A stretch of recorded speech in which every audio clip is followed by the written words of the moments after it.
ಪ್ರವಾದಿಯವರು ಆಕಾಶದ ಮೊದಲನೆಯ ಅಂತಸ್ತಿನಲ್ಲಿ ಹಜರತ್ ಆದಮ್ರನ್ನು, ಎರಡನೆಯ ಅಂತಸ್ತಿನಲ್ಲಿ ಹಜರತ್ ಯಹ್ಯ ಮತ್ತು ಹಜರತ್ ಈಸಾರನ್ನು, ಮೂರನೆಯ ಅಂತಸ್ತಿನಲ್ಲಿ ಹಜರತ್ ಯೂಸುಫ್ರನ್ನು, ನಾಲ್ಕನೆಯ ಅಂತಸ್ತಿನಲ್ಲಿ ಹಜರತ್ ಇದ್ರೀಸ್ರನ್ನು,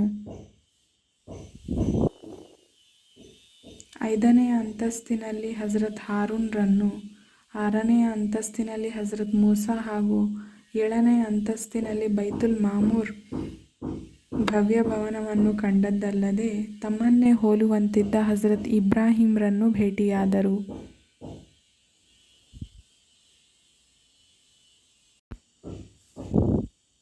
ಮುಂದೆ ಸಿದ್ರತುಲ್ ಮುಂತಹಾ ಎಂಬಲ್ಲಿ ಸಾಗಿದ ಬಳಿಕ ಪ್ರವಾದಿವರ್ಯರು ಅಲ್ಲಾಹನೊಡನೆ ಸಂಭಾಷಿಸಿದರು. ಇದೇ ಪ್ರಯಾಣದಲ್ಲಿ ದಿನಕ್ಕೆ 5 ಸಲ ಕಡ್ಡಾಯ ನಮಾಜ್ ನೆರವೇರಿಸುವ ಕರ್ತವ್ಯದ ಆದೇಶವನ್ನು ನೀಡಲಾಯಿತು.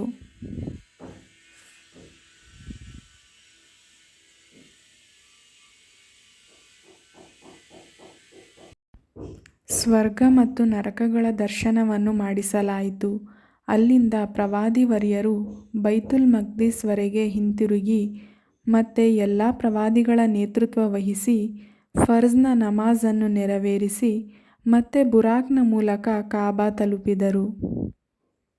ಈ ಯಾತ್ರೆಯ ಸಮಯದಲ್ಲಿ ನೀಡಲಾದ ಆದೇಶಗಳಾವುವೆಂದರೆ ಏಕದೇವ ವಿಶ್ವಾಸದ ಪಾಲನೆ, ಮಾತಾಪಿತರ ಸೇವೆ, ಸಾಮಾಜಿಕ ಜೀವನದಲ್ಲಿ ಪರಸ್ಪರ ನ್ಯಾಯ ಪಾಲನೆ, ಬಂಧು ಬಳಗ ಆಪ್ತೇಷ್ಟರಿಗೆ ಸಹಾಯ ಹಸ್ತ, ಬಡವರಿಗೆ ಮತ್ತು ಪ್ರಯಾಣಿಕರಿಗೆ ನೆರವು,